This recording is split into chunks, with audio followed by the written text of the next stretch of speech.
այսօր այստեղ եք գտնվում, հավաքին մասնակից եք եւ արդեն հայտնի է, որ պահանջները, արցախցիների պահանջները չեն բավարարվել։ Դուք ինչ կասեք այս մասով, ինչ պայքարի եք դիմելու։ Նայեք, պայքարի միջոցները, ձևերը որոշում է արցախցիների իրավունքների պաշտպանության խորհուրդը, որը կյանքի է կոչվել հասարակական ուժերի կողմից եւ որը հրավիրել էր մեծ հանրահավաքը մի քանի օր առաջ եւ հանրահավաքի անունից 4 հիմնարար պահանջներ էր դրվել Հայաստանի Հանրապետության օրվա իշխանությունների առջև։ Առաջին պահանջը դա արցախցիների հավաքական իրավունքների վերադարձի իրավունքի ապահովման ուղղված տեսանելի քայլերն են։ Երկրորդը նախքան վերադարձի իրավունքի ապահովումը արցախցիների համար բնականon արժանավայել ապրելու հնարավորությունների ստեղծումն է Հայաստանի Հանրապետությունում։ Հաջորդ պահանջը տեսանելի քայլեր ձեռնարկելու պահանջն է Բաքվի բանտերում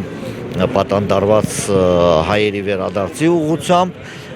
եւ վերջին պահանջը, որը շատ կարևորում եմ ես նաեւ անձամբ, դա Արցախի մշակութային ժառանգության պահպանության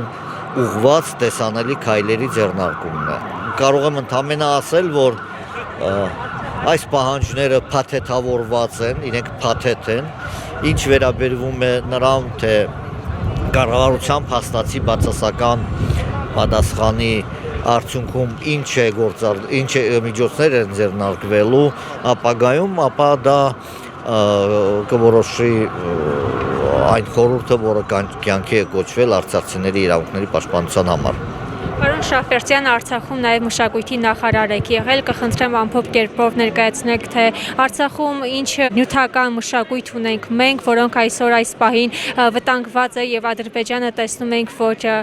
հիմնահատակ քանդում է անգամ յուղերը, ու նաև կխնդրեմ առաջարկել, թե ինչպես կարող ենք բռնազավթված Արցախում մենք նյութական մշակույթը պահպանել։ Նայեք, արցախյան մշակութային ժառանգությունը շարժական եւ անշարժ, որը մնացել է Ադրբեջանի տիրապետության տակ, ամբողջությամբ վտանգի տակ է։ Պատճառով ես օրինակ չեմ առանձնացնում տարբեր հուշարձաններ իրարից, ես չեմ տարանջատում բնակավայրեր իրարից, որտեղ ամբողջությամբ պիտի համարենք, որ վտանգի տակ է։ Դրա ապացույցը այն գործընթացներն են, որոնց մենք ականատես էինք եղել վերջին տեղահանությունից հետո, երբ զանգվածային եւ շատ արագ տեմպերով ոչնչացվում էր եւ ոչնչացվում է Ստեփանակերտի մայրաքաղաքի ամբողջական թաղամասեր, այդ թվում նաեւ մշակութային կոթողներ, արձաններ եւ այլն։ Տեսանելի քայլերը իմ տեսանկյունից այն է, որ Հայաստանի Հանրապետությունը պետք է անընդհատ բախի միջազգային կազմակերպության դռները, բարձրաձայնի այդ խնդիրները։ Բացի դրանից, մենք տեսնում ենք նաև, որ Հայաստանի Հանրապետությունը չի տիրապետում ամբողջությամբ, այսօրվա դրությամբ չի տիրապետում ամբողջությամբ տեղեկատվական բազային այն մշակութային արժեքների, որոնք մնացել են Ադրբեջանի տիրապետության տակ։ Մենք չունենք Հայաստանի իշխանությունները, Հայաստանի պատկան մարմինները մինչ այսօր չունեն ամբողջական տեղեկատվություն, թե քանի թանգարան է մնացել Արցախում, քանի մասնավոր հավաքածուներ են մշակութային մնացել Արցախում, այդ հավաքածուների թվաքանակի մասին, արժեքի մասին, որևէ հավապարփակ մշակված տվյալների բազա այսօր գոյություն չունի, ու դա այն գործն է, որը ուղղակի Հայաստանի Հանրապետության գործառույթների մեջ է։ Եվ Արցախի ներկայացությունը ինչ կարող է անել այս պարագայում, նա անգամ ոչ